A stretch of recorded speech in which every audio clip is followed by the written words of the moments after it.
Good afternoon, ladies and gentlemen. Thank you for joining us this afternoon. My name is Teresa Horeysova from the Geneva Internet Platform, and it is my big pleasure to moderate today's event, which is entitled Data Economy, Human-Centric Approach at the Forefront.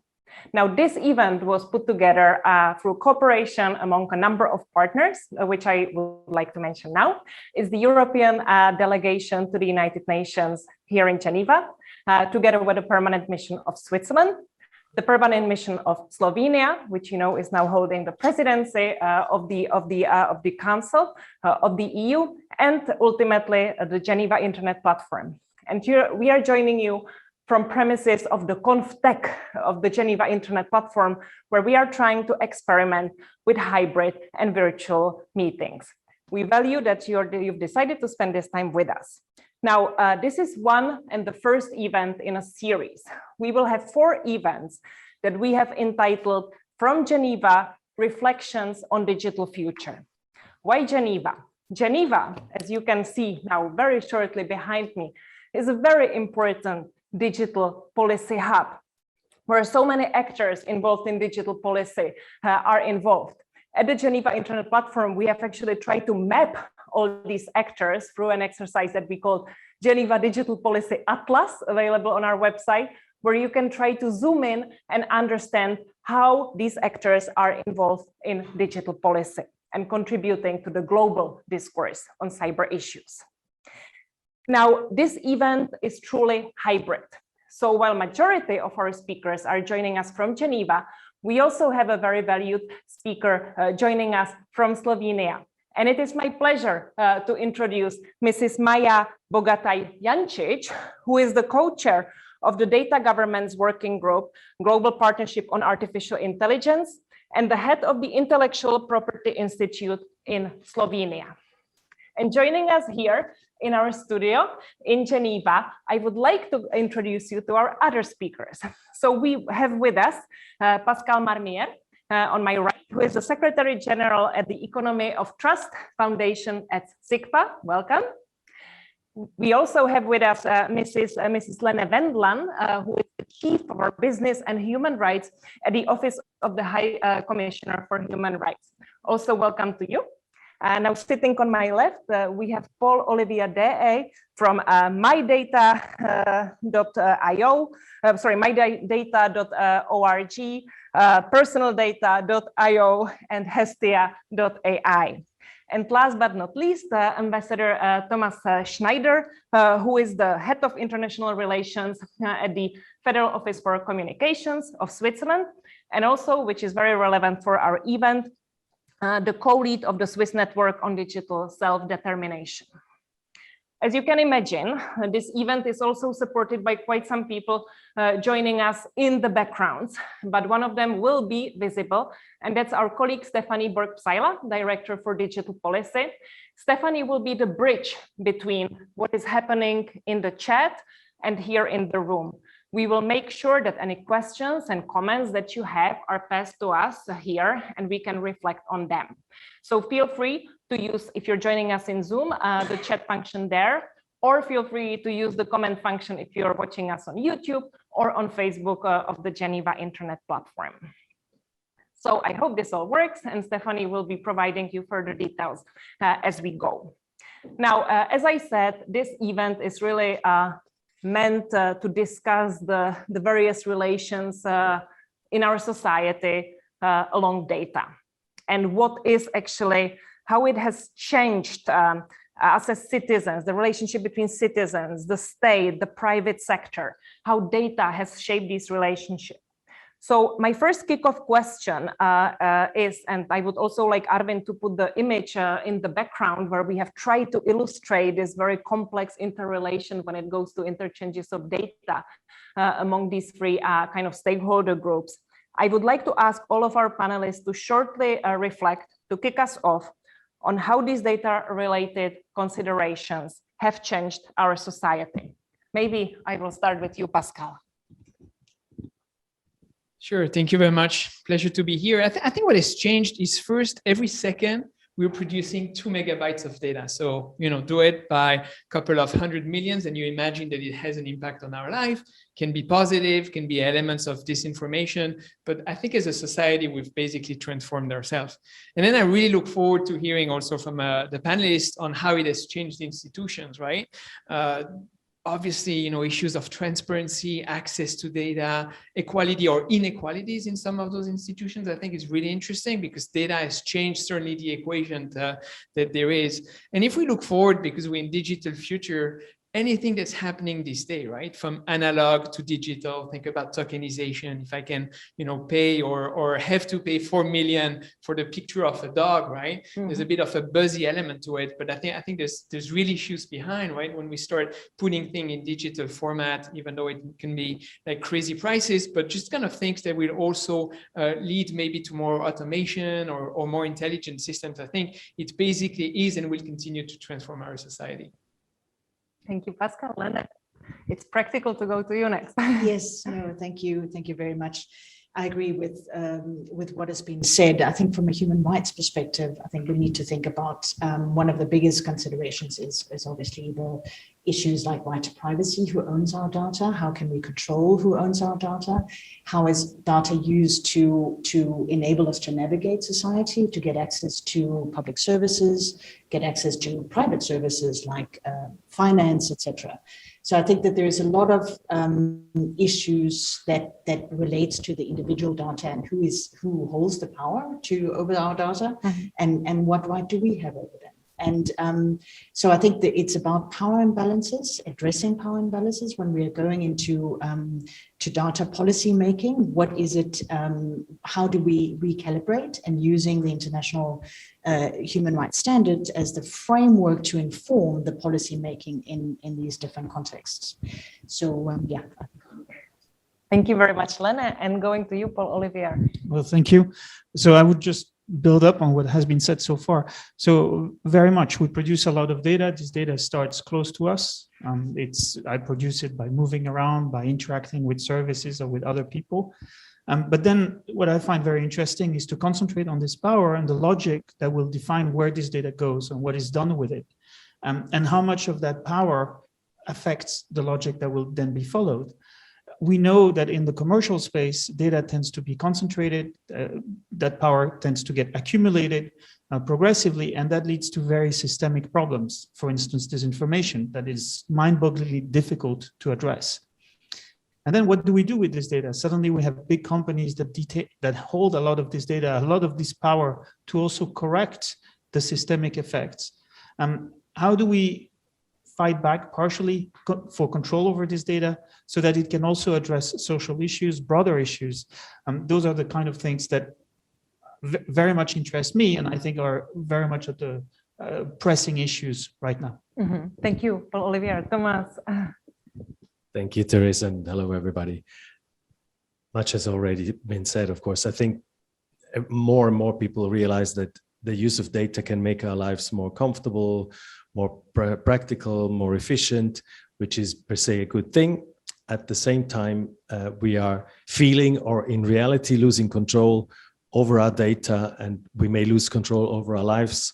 And so we need to find a way from the old concept where data protection or privacy was preventing data from being used to, as you have already said, developing mechanisms of how people can control what their data is used for, how they get a share of the benefits that are created, and so on and so forth. I think this is the change that we are realizing more and more. And this is easily said, but it's not so easily done. So I'll stop here first. No, thank you very much, Thomas. And you see, I've actually caught myself making a huge mistake, and that is that I left our remote speaker to contribute as the last one. So as we are all together internalizing how hybrid should work, this is exactly how they should not work. So Maya, please apologize me and share with us your reflections on this kickoff question. Thank you. Teresa, please don't worry. This works very well for me because the all previous speaker already elaborated very well. And so I can only bring my small perspective to that. It's obviously that data are essential for many artificial intelligence and machine learning system today. So that's why they are incredibly important for economy, but society as well. So it's very important that we are aware of the big consequences. So many institutions worldwide deal with the importance of good data governance. I was invited to contribute as a co-chair of the data governance working group in the GPA, which is the Global Partnership for Artificial Intelligence, which is a multi-stakeholder initiative that was established and launched last year in June 2020 with the 15 founding members. This initiative, the aim of this initiative is, one of the aims is to support and guide responsible development and use and adoption of artificial intelligence that is human-centric and grounded in human rights, inclusion, diversity, and innovation.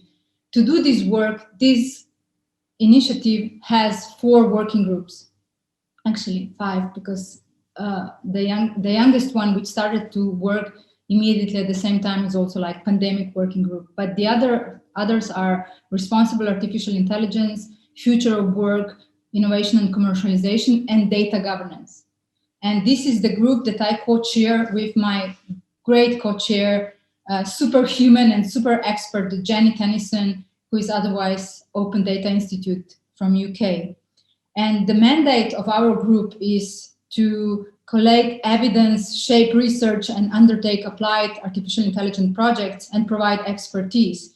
But our goal is to promote the data for artificial intelligence is collected, used, shared, archived, and deleted in ways that are consistent with human rights, with inclusion, with diversity, innovation, economic growth, and sustainable United Nations goals. So, and we took our work very serious, our mandate very seriously. And at the beginning, we did a framework which laid down the foundation of some definition and terms in this forest of data governance, and also laid down the roadmap for our future work. It is available on our website. And the second piece of our work was exactly on the role of data in artificial intelligence. So it's again like a mapping experiment that we did, like founding document that we base our future work. Currently, our current 2 projects are focused on data trust and data justice, which the titles of those projects can be very informative. What we find is very important focus, or should be deserved in this current time, especially the project on data justice, which wants to show where the research is lacking and what needs to be done. I find it extremely important. And what we want to do in future is also like to join our efforts and focus on also privacy enhancing technologies, but we don't want just focus on privacy, but also on equity, sovereignty, and other important rights. I need to say that in our work, it's expert-based initiative. Experts are members in our groups. Governments are listening and following our work and steer our work. But it's very important that United Kingdom found our work very relevant, and we got quite a lot of financial support for the work on data trust and data justice. So I use this opportunity to sketch what we do and why we think we are important, together with all other initiatives that are out there, and we will discuss, and because we want to collaborate, and it's very important that, especially in the data governance working group, that we are like geographically diverse and inclusive, and that our work is open.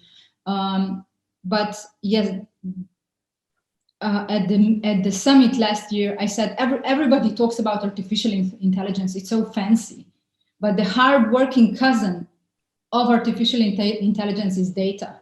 So data governance is the mother of the artificial intelligence, not just the cousin, it's the mother. If data governance is not done right, then many things can go wrong. So it's essential founding building block in the process of building good and reliable and responsible and human-centered artificial intelligence and machine learning system. Thank you very much, Maya, for that. We will come back to many of the issues that you hinted during this debate, I'm sure. Now, let's talk a little bit about data protection policies. This is obviously a big issue. And sometimes, of course, there is this rather shortcut view that kind of harsh data protection policies hinder innovation. Now, how much is that accurate? And as we have two speakers actually from the private sector, maybe I'll turn to them. Pascal, to start with you. Sure, thank you very much. So I wouldn't necessarily put the two one against another. You'd be surprised how much example, and I'm sure Paul might know a lot more than I do, of really regulation that basically triggers more innovation. I think what we have, if we have a data economy, it might be a shadow data economy to a certain extent, right? Why is it that it's not governments that monetize the fact that, you know, the physical representation of the roads, for example, go through a large company, but not through government, right? It's the famous kind of catchphrase of a digital twins. You would think that the person that owns the physical place might own the data representation. I don't know if it's the correct way to explain it, but it's the same thing, I guess, for citizens, right? Moving to another piece of your triangle. I think if the data economy was kind of the physical economy or the physical world, we might not be, you know, going around really well because they'd be hurdled, that we think they're not clear and we're not sure. So I think what we have to put in there, just to finish on one word that obviously I have in front of me every day, is trust, right? I think there's a lot of trust missing, and part of what I hope we can accomplish maybe today is like try to define a bit more how this trust would look like. Mm-hmm. Thank you very much for that. Maybe Olivia, to you to react. Yes, thank you. So yes, of course, I would echo what you said, but I think there is a lot of value that is latent, that value of this data that is latent in the fact that it's siloed right now. So it's collected by many big actors. Essentially, right now, each of us has a contract with the 5 biggest companies in the world, which is something that wasn't the case 20 years ago. And each of those companies collecting massive amounts of data for its own benefit. It might give a slice or a very tiny view of it to other companies, but it very much selects what can be done with this. And this value gets concentrated into very few actors. If instead we start thinking about the individual, you know, humans, taking a human-centric perspective, think of the individual as the integration point for all of this data, all of their needs, all of their desires, stemming from it, all of the opportunities that could be also that could derive from this data, all of the things that could be done essentially, even to address systemic problems, social problems. Then we have a whole host of new services to build, new opportunities for doing things with this data. And right now, we're hampered to do that. All this data is siloed. Now, some regulations are coming that are trying to facilitate the movement of data. So yes, it is in a sense a burden, but it's also a burden only if you think in the old ways, you know, the ways that worked in the past for just a few actors. And if you try yourself to be the new Google or things like that, it's most likely not going to work, not a sustainable way of doing things. It's really a new approach to data that should be more sustainable also for building trust and maintaining trust. And here we come back to the issue of trust. We're coming back to our triangle and the complex relationship where actually the individual or us as a citizen is on pars with others. So what role for us as citizens, also building on what Paul Olivier said, maybe that's a good question to you, Thomas. Yes, thank you. And it is true that most of us, almost all probably have contracts with some big companies. But we should not forget that this is also the choice of the people. And what I said before, basically, at least in our countries, most of the people do care about privacy. They do care about their rights, but then they're also lazy or just like to have good services, comfortable services. And there's a little bit of a mismatch between the theory and what they do in real life. It's the same with environmental conscience and then driving car from just because it's comfortable. So we're facing the same thing. And I think it should not be an either or, and we should not let it be an either or. So it's not either protecting your rights and be innovative and create services and use services. But all the stakeholders have a role to play, and the citizens, they need to be aware, first of all, of what is going on. They need to want to know what is happening to the data. They need to put this higher up in their priority list of, I don't just like choose my flat because it's on the sunny side or on the shadow side, or because it's at the top of the building or at the bottom, whatever I prefer. I need to choose my services on the basis of how they treat my data, and there are differences. And on the other hand, and this is where the initiative that you mentioned comes in, it is also up to those that manage data, that are data trustees, data custodians, because they run platforms or because they are a government entity or public authority, that they earn the trust. It's always easy to say people need to trust, yes, but they need to have a reason to trust. So there needs to be a system that makes people trust, some safeguards that make system trust. And what we are trying to do currently in the Swiss government, when we're also talking to other people abroad, is a network, created a network that is called Digital Self-Determination, where we try to bring all the actors together that want data to be used, but data to be used in a way that it is for the benefit of all those that share data, the citizens, the local companies, what have you. So we're looking at various sectors. It's the health sector, mobility, energy consumption, and then you can go on education, financing, and so on. And we try to find out, what is around there that is following a model like my data and others there are some examples, also some local examples. And we try to see, okay, what are the, irrespective of the particular sector, what are the elements that are necessary to create a trusted data space that allows all participants to control their data, to decide, okay, I want this, my data to be used for this, not for this. And I also want to somehow get my share of the benefit. And so we're looking into this, and the plan is in this report that we're writing for the government, that the next step will be to develop a voluntary, for the time being, code of conduct on how such a trusted data spaces should work, and in particular how the data custodian, what are the key elements for the data custodian to manage this data space, or the data custodians, so that this works. And of course, we are keen also to sharing experience with people from other countries, be it governments, be it private sector actors, be it civil society, academia, so that we see, okay, what works, what doesn't, why does it work? If it works, why doesn't it work? What's the differences in the different sectors? Because again, I think we all need to do the best to profit from this data, but the profit should be distributed in a way that it's not just to the benefit for a few, but actually to the benefit for. Anything you could share concretely that surprised you, maybe in the findings of the working of the network? That well, the thing is that everybody's thinking about this. Everybody, no matter whether you're responsible for energy distribution, and you realize that the households measuring is not yet digitized, and the producers are not all digitized, so you need to digitize them, but they are refusing because they're afraid. The producers are afraid to lose contact with the consumers. The consumers are afraid to be tracked. Sometimes it's by the state or be manipulated, and sometimes it's by the state or by private sector actors. But basically everybody knows that there's a lot of things to be done, and this is across all sectors. It's the same, but the market regulation is different. Sometimes you have only 5.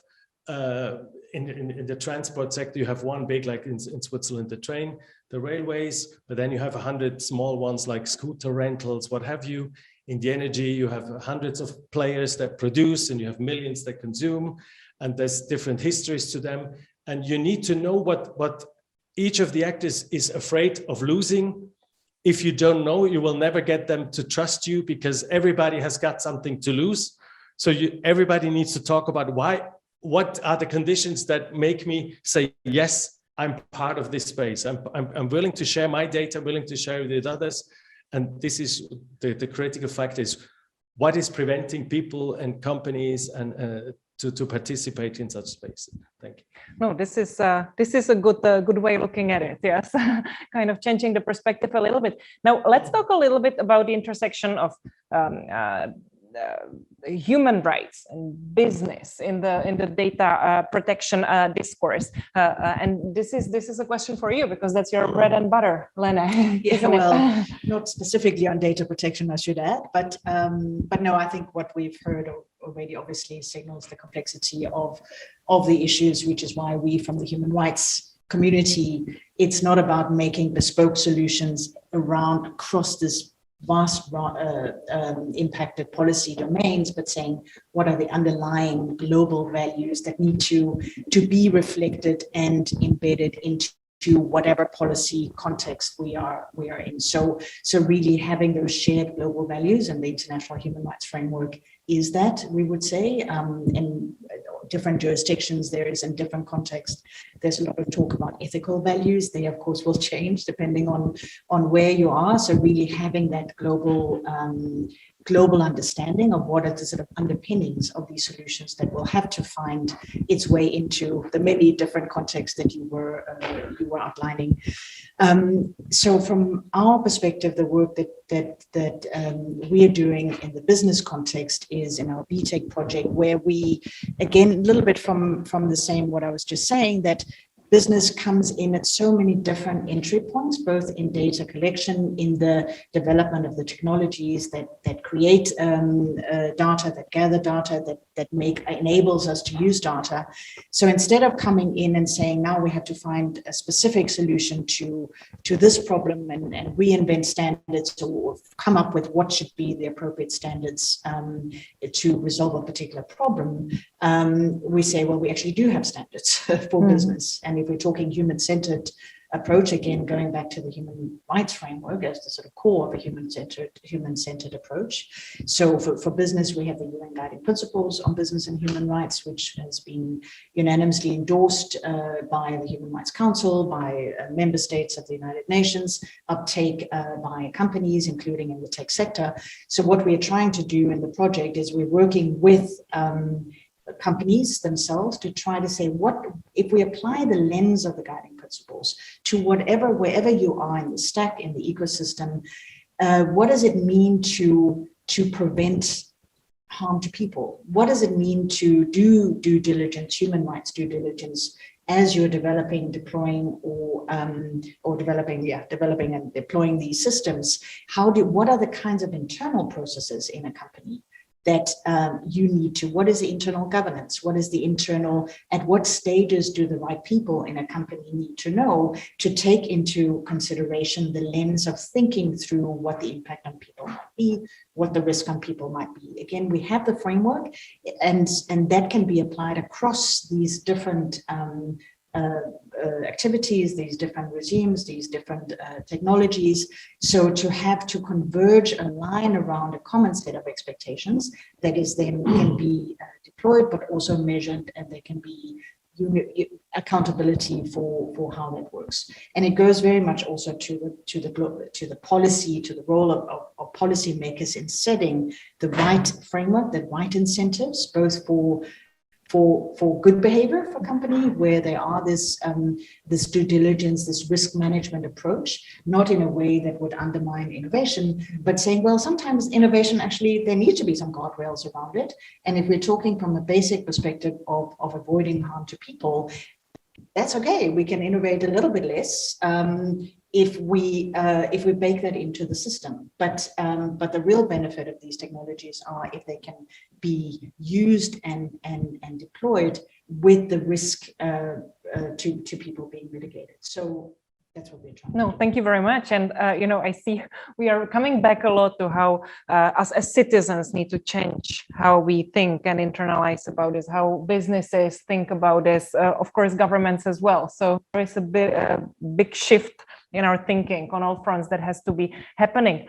Maya, listening to these reflections from our other speakers, would you like to react? And I also understand there is quite some rich discussion in the chat, so we will be coming to you all very soon. But Maya, may I ask you?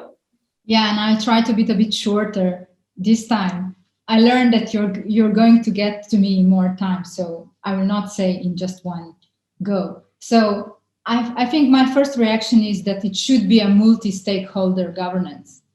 the responsibility should be shared on many levels. Policymakers, that means regulators, should lay down new regulations, but also educate, information campaign and things like that. And then data holders who hold data, or data producers, and also communities who are affected with this data should be involved, and on many levels, international, national, local.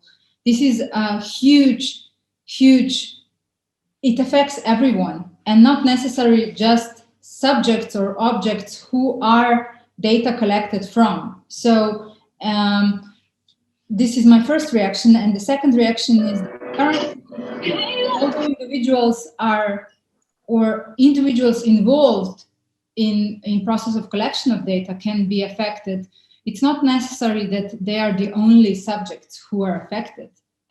But it seems that the most prevailing response, or the only response right now, is protection of privacy. So maybe we should rethink the whole infrastructure. I will use this word, maybe it's not the most suitable one, how to respond to these issues. It's communities are at stakes, and also individuals that don't even, that are not firstly affected, but are affected in more broader sense, because sometimes you can gather information of someone from collecting data from others. So these are important issues, but the more we know, the better we'll deal with that. And of course, we cannot rely on soft regulation. I mean, I think the Facebook is overflown with the articles that Facebook's problem is Facebook. So I hope we learn from that. I purposely used the trademark and the name of the company to make this remark. But of course, it's much broader. It's not the only problematic player out there. Thanks. If I can go to Stephanie, what has been going on in the chat, please? Thanks, Teresa, for the floor. Yes, indeed, quite a rich discussion. I'm not going to convey all the questions so far because some are in the making, so some are evolving, but there seems to be quite a strong reaction, especially to the points which Pascal and Paul made regarding the concentration of data. So the comments by Richard Hill and Marilia Maciel, our colleagues joining us via Zoom here, are basically pointing to the same direction. So there is a concentration of data, and it's practically by the same few handful of people, or rather the companies. So how can this concentration, how can this silo of data, how can all this concentration be distributed equally? And that's essentially the message that, or the question that is being posed here. So how to distribute this concentration equitably, and linked to that, a question specifically to Maya, and that's linking to the work of the Global Partnership on AI. And the question is whether the Global Partnership is dealing specifically with this issue. Teresa, I'll ask for the floor again in a few minutes. Over to you. No, thank you very much, Stephanie, for that. This is great. So first question asked by Richard Hill and Marilia Maciel, specifically to Pascal and Paul, but we'll of course invite everybody else to react about the concentration of data. Equal distribution. You have the microphone in your hand, so it's logical you start, Pascal. Thank you. Yeah, I think it's a great question, right? I mean, we see some antitrust movement, for example, to take an economic view in the US, right? We know there's this kind of almost two big data empires to survive, and it's killing innovation, right? I mean, back to one of your points. Is if there's just such a concentration of data and I'm a small company and I don't have any raw materials to train my models or to test something, I won't be there. Then there's almost kind of sovereignty elements to it as well, right? Which is, okay, why is all the data concentrated not only in maybe a couple of companies, but in regions as well when it's produced somewhere, right? So I think there's mechanisms to come up with, and I'll turn to the pro in a minute, but I found, for example, super interesting the concept of data trust, right? Putting some intermediaries between you and the kind of use of your data, right? So you're producing it, there's someone on your behalf who's fiduciary duty, there's something that can be automated where basically you're not kind of giving away, but you kind of start to realize a bit the value that you're getting. Because I think Thomas was talking of comfort. Yeah, it's great. I'm the first one. I love being on an app that does sports data, for example. Would I want the data to go anywhere in the wild? Certainly not, right? So I think there's these elements to it. And then I'll add maybe a bit of a techno-optimistic view as well, which is to say, I think that some of the privacy enhancing technology we heard from Maya before might be coming soon, right? I think we haven't been able yet to kind of completely bring this kind of trust by design into the way that we're conducting our business online. But let's hopefully see a value of technology, right? I feel fairly comfortable when I'm in my email system, for example, let alone some phishing and stuff, right? But how can we build this up in the other elements of this data economy infrastructure? No, thank you for these reflections, and I will pass it immediately to you, Paul Olivier. Yes, thank you. So thank you for the question as well. So I think to introduce some disagreement, I would disagree partly with what was said. So it is the responsibility of citizens, but a lot of them care. It is partly the responsibility of citizens. A lot of them care a lot about their data, actually.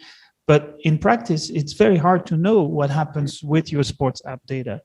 And what we see is that it's not just in that context. I mean, if you get hurt in some countries, you go to the hospital, that data goes to certain companies, private companies. I won't name them right now, but it goes there and you don't know what happens with it. If you just want to use public transport, and in some cases in Switzerland, same thing happens. You don't know. You have no choice, really.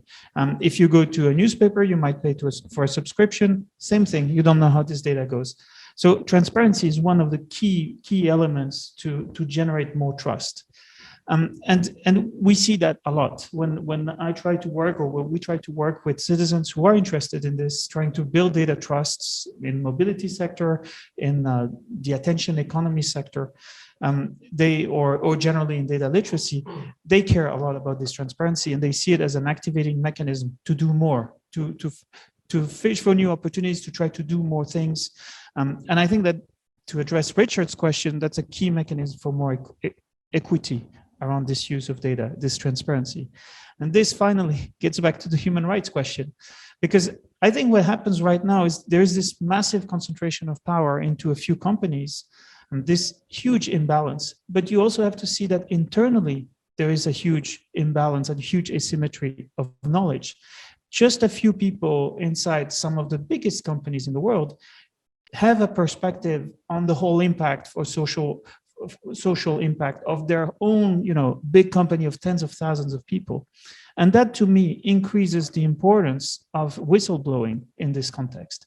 So we've seen it in the past week. So not to name them, but Facebook had a very hard week. Why? Because there was one whistleblower, it seems, that came forward with a huge amount of information, just one person. Why didn't they come? And they were talking about things that happened years ago. Why didn't they come earlier with this, about stuff that impacts, presumably they were in the US, that person was in the US, but it affects populations worldwide in many different ways. So this person that presumably had an interest in preserving some forms of human rights, why didn't they step up earlier? Now, if you go and look at Facebook's documents where they say that they have a business and human rights policy in line with the principles, they mention whistleblowing. They mention that in the file. Then you go and you click there and you end up on a website of Facebook that talks about whistleblowing, mostly relating to sexual harassment in the workplace in the US. And this was in their report on preserving human rights. So I'm not saying, of course, the other one is not important, but it's a very different perspective on what should be defended worldwide. No, thank you. Thank you very much for that. Would others like to react? Yes, Lena, please. Yeah, no, I mean, I wouldn't disagree with what you're saying. And I think what we are finding in the work that we are doing is that it so much is essentially not so much about corporate policies and what is written in corporate policies, but it's about corporate governance and corporate culture. And I think that as one is doing policy and regulatory frameworks for how these sort of the development of the technology, but essentially also setting up the parameters for how business actors are developing this. I think it's an often overlooked element of what is the corporate culture and how can one regulate through the corporate governance tools. It's less obvious than think about, other things, but it really goes to the heart of a number of the issues as far as we can see that, and also in talking to people from inside the companies, obviously, both through our community of practice and as well as with external stakeholders, that there is a lot to be done there, because of course we would say from implementation of the UN guiding principles isn't just having a human rights policy, it's implementing the commitment to human rights, which means addressing all salient risks and not just pick, for example, sexual discrimination that is particularly relevant in a particular country, or where it's easy to say that we protect, for example, inclusion of LGBTI communities, but looking at where are you operating and where are these risks against particular people, against particular minorities or other groups, and then addressing those, and not through a sort of a la carte, you handpick the issues you care about. So it really is the meaningful implementation of these policies is looking at what is the tone from the top and what does that mean in terms of the implementation through and embedding through all the relevant parts of the company, and not just what is written. I mean, a human rights policy can be a very good thing. That's an important thing, but it really, we're seeing that having that is not necessarily super meaningful if it's not fully supported and embedded from the top. Thank you very much, Lene. And Thomas, you would like to react to? Thank you. Yes, thank you. Well, on the oligopoly or monopoly is a question. Of course, this is an antitrust issue, but it's also a question. And then maybe it's because I'm having this disease that I'm coming from in direct democratic country that in the end it's the people that decide how they want to be regulated or what system they have, if something has scaling effects and leads to monopoly or to an oligopoly, the people can want this to be a public monopoly versus a private monopoly. And just to give you one example, I'm not saying that the people have all in their hands and it's the main responsibility of the citizens. This is not the main, but they also do have a responsibility. We had a vote last year on an electronic ID. Switzerland is lagging behind. We still do not have an electronic ID. And then there was a proposal in the sense of we have to do this as quickly as we can. So we don't trust the IT system of the public service because they're probably not good enough. So let's give it to some well-known Swiss companies that everybody knows, and the railways and the postal private operators and the Migo, the supermarkets and so on. And in the end, people said no, because they did not trust to give their identity, the core of their identity, to a consortium of private companies, even if they know them well. In the end, it turned out that so people said no to this law. So the government is now back at square one, because they realized that people want this to be a state thing. So your ID is not something that you want to buy on the market because you don't trust people, or you think that they will not give it to you for the least price because they will want to make profit, even if they declared that they didn't. And so this is just one example of, without public pressure, without people expressing their opinions, even if there's no alternative, let's say, on the market yet. It was the same also with environmental protection. Transparency started, and at least some changes of behavior started because people were demonstrating in the streets. So beginning in our country, they vote. So you need to, the industry and the governments, they need to feel that people care about this. But of course, people need to know what is at stake and so on. And consumer protection is also something that did not start from one day to the second, but that has a history. So we also need to develop this. So people need to be supported. But it's not just that people have no choice. They do have a choice, but they need to fight for their rights as well. Governments have a responsibility, but people also. Thank you. Mm-hmm. Thank you very much, Thomas. Coming to you, Maya, any reflection on this previous question? And then there was obviously the specific question to you. To what extent does global partnership where you work deal with the issues we are discussing today?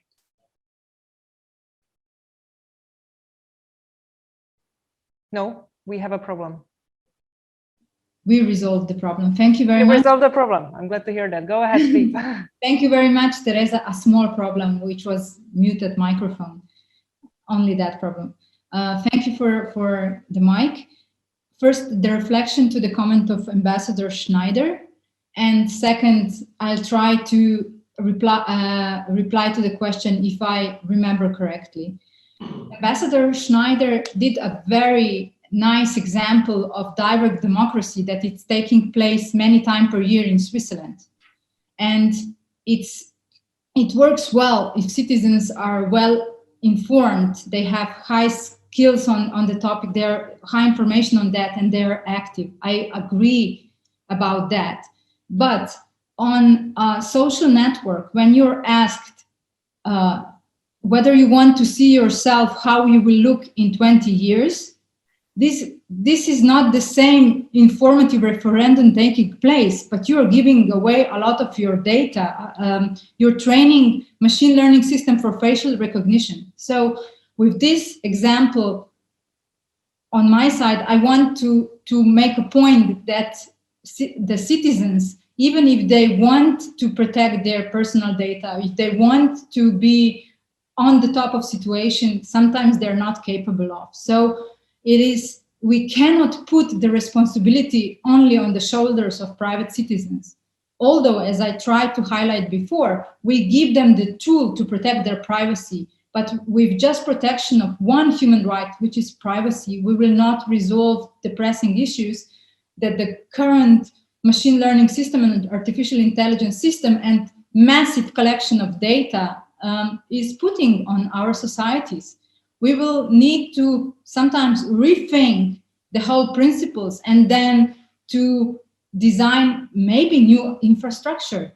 Of course, there are some infrastructure. Again, I'm using this word for something huge, like something, this magical solution that comes from many sides and it's not there yet. But we need to work on that. And it's not on the shoulders of the citizens it's on the shoulders of institutional players, on policymakers, on everyone. And at the end of the day, only with cooperation, higher skills, knowledge, and education, we will not end up in complete disastrous result. I try to be optimistic always, but selling privacy for one chewing gum, it's sometimes that I use when I talk to kids about these issues. So this is just a comment to Ambassador Schneider. And now I will try to answer the question, which I tried to find in the chat, which was, I understood whether our working group for data governance in GPA will go into this question of the distribution of access and reuse of data. I mean, I already mentioned before that our current two projects are advancing research and practices on data justice and enabling data sharing for social benefit through data trust, which is just one way of potential good solution for collaborative data stewardship. So I'm very convinced that in this research project, practice on data justice, one of important issues will be also like how is data access and potential reuse distributed globally. But we are asking ourselves what we don't know, and we are entrusting this role to a very competent researchers to give us more information about that. In half a year, we will know more. It was also in the chat that governments try to do policies and try to talk, but they work and act less. And now this is not answering to this question, but it's my final comment. I come from Slovenia, beautiful, I say not small, but boutique country, but it's not difficult to put some great strategy on paper and do the photo shooting with politicians talking about high strategy and stuff. But when this needs to be implemented, or when this needs to be supported by financial resources, then everything is a little less active. Let's put it on. Let's use this word to stay diplomatic. So it's more important than talking is working on this, or like real action. I feel that in GPay, although it's this multi-stakeholder initiative on very high level, we try to be pragmatical and practical and try to narrow down our tasks and demonstrate what as Jenny Tennyson, my co-chair, says, like it's important when you frame project to ask what you don't know and what you want to know, and we are doing that. So, and our future work is on advancing research and practice on data justice. So I'm convinced that this question of equity among access to data and how you can access and reuse the data also in the research is going to be addressed as well. So this from me. Oh, thank you very much for that, Maya. Again, quite provocative. And we like that here. We were reacting. You couldn't see us, but we were reacting with smiling and nodding. Now, let's bring this discussion a little bit closer to home, our home in Geneva. Why Geneva actually matters, the actors here. And as you know, this event is in cooperation with the European Union delegation, and want it or not, the European Union delegation has quite some presence here in Geneva. And we cannot talk about all these things without talking about the GDPR, the General Data Protection Regulation, which has had so many spillovers globally. Now, let's listen to a short video, what our colleagues from the EU delegation want to share with us about GDPR. If I may ask you to play the short video, please.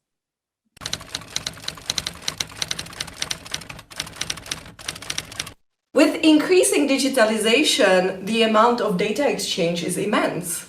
And we want our citizens to have a better control over the use of their personal data. It's basically a pillar of empowerment of the citizens in digital era. There are many benefits of the GDPR for companies as well, in terms of transparency, harmonization of rules across the EU and its member states, and a clear definition of responsibilities in processing personal data when doing business. We now have designated data protection authorities in all EU member states. These authorities can then represent the citizens with infringing companies, for example, by imposing fines. At first, there was a wave of pushback within the EU, but also outside, because the GDPR surpasses the EU borders in some areas. And the GDPR has emerged as a key reference point at international level and acted as a catalyst for many countries to introduce similar modern policy laws. So it has been a positive experience.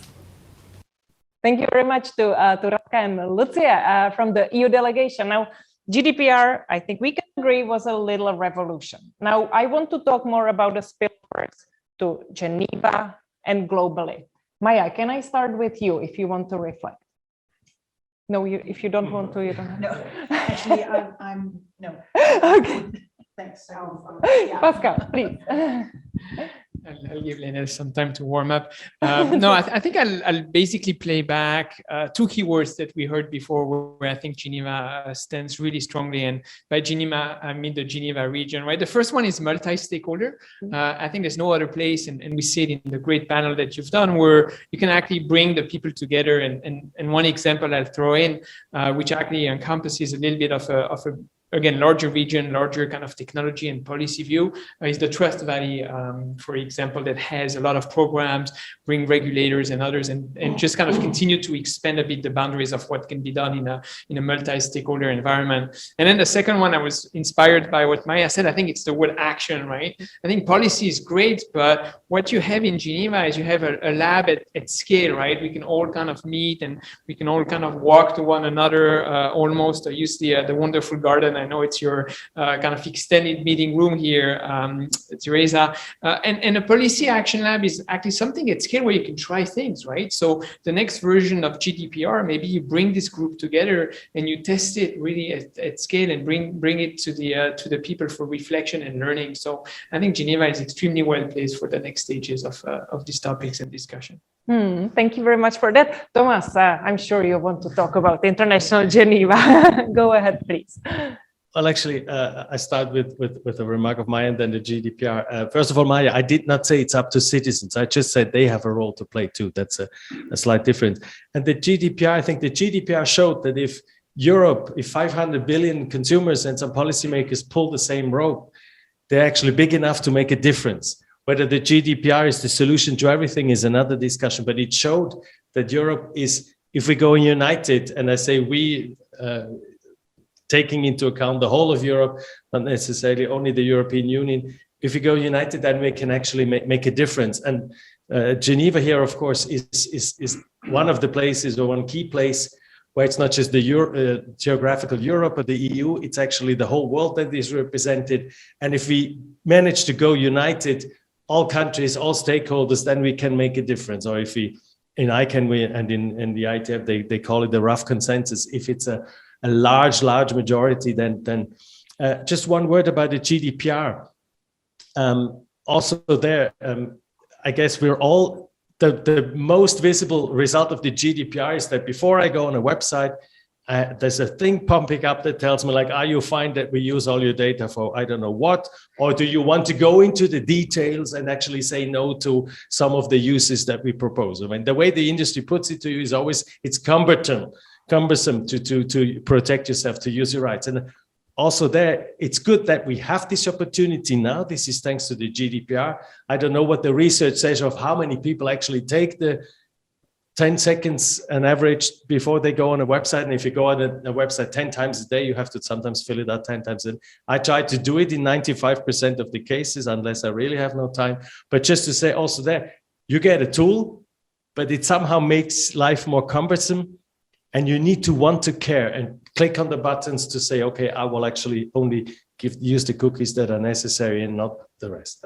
No, thank you very much, Thomas, for that. And now we have a bit of a problem because we have about 2.5 minutes left. And I know there is a lot going on in the chat. Stephanie, could you tweet style share with us what has been going on? All right, the conversation is quite burning here.